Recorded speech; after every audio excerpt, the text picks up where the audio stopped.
All right, guys, welcome back to another video. It's your man Jay. Today, I want to take you into the settings of your brand new Apple iPhone Air. So you can really bring this phone to life and really make it work for you for what it's offering. So I want you to go to your home screen if you're just getting your iPhone Air. I want to share the way my camera is set up and share some photos in this video about how what you can really get out of this phone here. So let's go ahead and go to settings, and then we're going to go down to camera. Now this is how mine is set up. You can adjust this to your liking, whatever you want to do for how you take photos. So first off, obviously camera controls. I have single click here, and this is just the basics. You got your controls for your camera button here. It's just camera. Obviously, you can launch the camera with this button right here, but you can actually change it if you want to. So camera, and then single click, and then requires screen on, obviously. Camera adjustments. You can customize this. You can really get into what you want to be able to do with the camera. So this is how I have all of mine set up here. Take a look at that. You can see. And then let's go out. I don't have lock focus on. You can lightly press and hold, then continue pressing the camera control to maintain the focus on the exposure. You can do that, but I rarely use this camera button, folks. I'm not even gonna lie. I pretty much do it on the screen itself, or I use a volume rocker. I'm just being honest. Now, next setting here is just the profiles here. You can change this by swiping through and seeing. So you got standard, amber, and these are just the color styles that you can mess around with. Gold, rose gold, bright, and neutral, and cool rose. So I actually have mine set to standard, as you can see there, but you swipe through there and you change it to, and you can adjust that on the fly if you're taking photos of different things. So it's just something that you want to take note of. Now, as far as video goes, we're not going to focus too much on video, but these are my video settings right here. I used to have it at 4K 60, but then I changed down to 4K 30. I just decided to do it. These are my settings here. Stabilization is really good on this phone. I could show you some stabilization things that I've done on here that are just absolutely great, man. So, all right. So then, these are my slow motion settings. I always set it to the highest. I very seldom do I use slow motion, but there may be a time where I would need to use it, but I just end up slowing the content down in post if I want to do some kind of slow motion. But if you shoot in slow motion and you don't have the ability to edit in post, you can shoot in slow motion for sure. So again, more content here, things on video. I actually shot a full 15-minute video on my car channel with this phone, and I had the microphone plugged in. I had my mic mini plugged in, right? And I forgot it wasn't powered on. I was so shook, and I thought the quality was going to be bad. But sure enough, that video was done completely on the iPhone Air. I got to remember to link it down below. The video was done completely on the iPhone Air with no microphone, and it was actually pretty windy out, to my surprise. So this is really good active noise canceling if you don't have a microphone, just to be clear on that. So formats and everything here, I always keep it to high efficiency.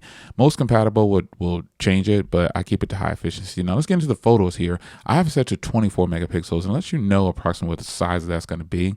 But you can also turn it on to where you can have 48 megapixel photos. You can turn this on and off, and I'll show you in the settings in just a moment. But you want to check this box right here. You want to slide this slider. It does not come default turned on. So just bear that in mind when you're doing this, because I'm going to show you photos that comes from the 48 megapixel photo shots, and you probably won't be able to tell too much versus the 12.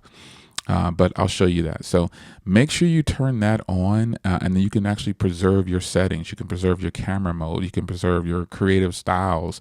You can preserve, meaning that if these things won't change if something changes on the phone. You can control your resolution, keep that there, and that's how you preserve it. So when you're going in and out of the camera app, it'll always go back to those things. And then I have these things on down here, just for reference. And then when I get down to the Fusion camera that Apple speaks of, I have mine default to 26 millimeters, but it comes default to 28 millimeters. And these are also not always turned on, so make sure you turn those on when you have to get into your camera settings. And this is why I'm going over the Fusion camera for you right now. This whole camera system is just a little bit more complex than one would believe on the surface. Some people just see single camera and they think, oh my God, this isn't going to be good. So let's take a look at some quality from this camera, because there is a lot going on here. Now, the front camera, absolutely stunning. And I've always focused on the front camera, but I hadn't done a lot with the rear camera. Now, before I get, let me just do this now. Let me show you a clip of this phone right here shooting with no microphone for the video, and the quality is just off the charts. It really is. So take a look at this. All right, guys, welcome back to another video. I'm going to be giving you an update on my car and talking about it for those that are new to the channel. And then also let's talk about this Grand Sport right now. Let's just get this out of the way, because I've been seeing all these leaks, and it's just one leak being spread around the internet. Now, what did you think of that? That is all done on this phone.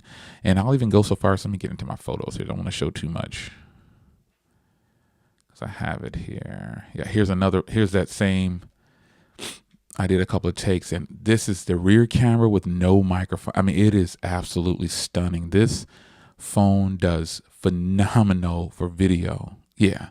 So let's get into some photos, and let me show you just how good. And I'm going to go take some photos real time right now. And then I've also have some photos and things that I've taken over the time of having this phone now for a couple of weeks. It's actually been a couple of weeks with this phone. So let me show you how great this camera actually really is, because there's more to it to just being a single camera. Let's get into it. Sonic.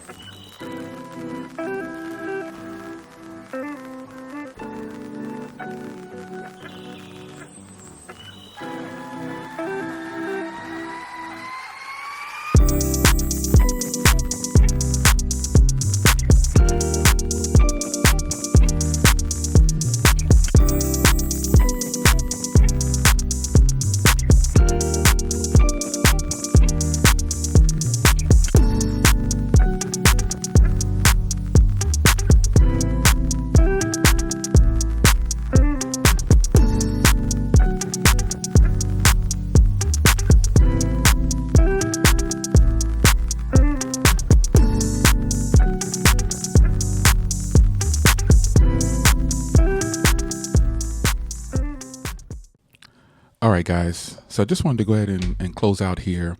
You know, the iPhone Air has a single 48 megapixel fusion camera.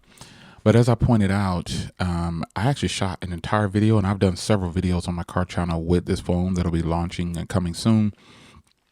Now that I know that I technically don't need a microphone, but I'll still use an external microphone on windy days. It's just, you can't beat audio from an external microphone. You just can't. Most phones can't. But nonetheless, I took some random shots around the house today, but you can really become better at photos. Nonetheless, what do you think about the 48 megapixel fusion camera on the iPhone Air? Do you think it's not a pro camera? Some people have said that the quality of these cameras is not good. But like I said in another video, that just doesn't make any sense, because it's the exact same camera on the other phones. You just don't have the other two lenses. But this camera right here is very nice. I've gone into the settings. I've shown you exactly how to get the most out of it. And I think you're going to, and let me show you here.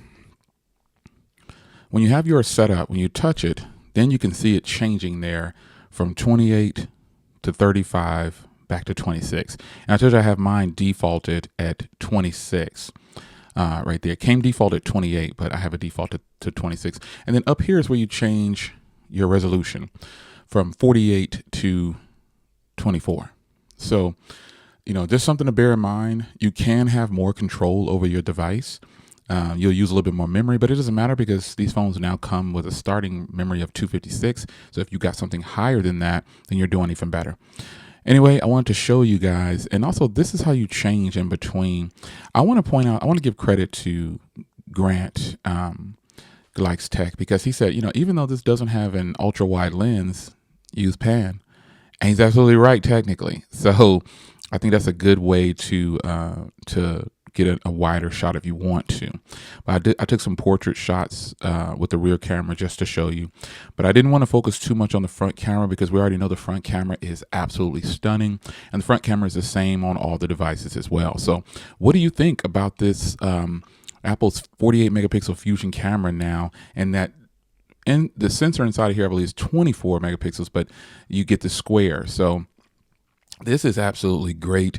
This is like the iPhone that most people can get away with. Now, I know the iPhone 17 is kind of a logical choice for people who are just looking for all that you can get, because you get a bigger battery, you get different hardware, you get a more compact screen, which is still big, you get an ultra wide camera, you get more different colors to choose from. So, and you get more actually. Yeah, you get 5 colors on that one, I believe, and different shades. But nonetheless, I feel like if you're new to iPhone, if you're looking at money wise, definitely go for the iPhone 16e or the iPhone 17.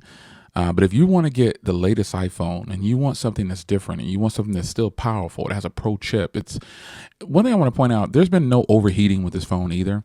People have asked, does it overheat? And I shoot a lot of video and take a lot of photos with this. There's no overheating. There's absolutely no overheating with this phone whatsoever. So just bear that in mind. But I wanted to go ahead and follow up here and let you know there's more to this phone than just the phone with the single camera and the single speaker. This Fusion camera setup takes beautiful footage, whether it's video or photos. I wanted you to see that firsthand. It's your man Jay. It's been a couple of weeks with the phone. I'm still not ready for like a review or anything like that, because if you think about it, I kind of do the reviews as I go. Like I'm reviewing all these individual things about the phone, and then by the time I get to the review in 2 months from now, which is about 90 days, I try to give like these official, or a month to 90 days is where I try to give some official things and feelings on it. But this phone is so eclectic, man, and it's so different from Apple that I'm still kind of digging into it. So I had to give you another look at the cameras and dig into the settings this time and show you how you could possibly get even better footage or quality out of this 48 megapixel Fusion camera. It's your man Jay. I hope you guys enjoyed, and I'll see you in the next one. Take care.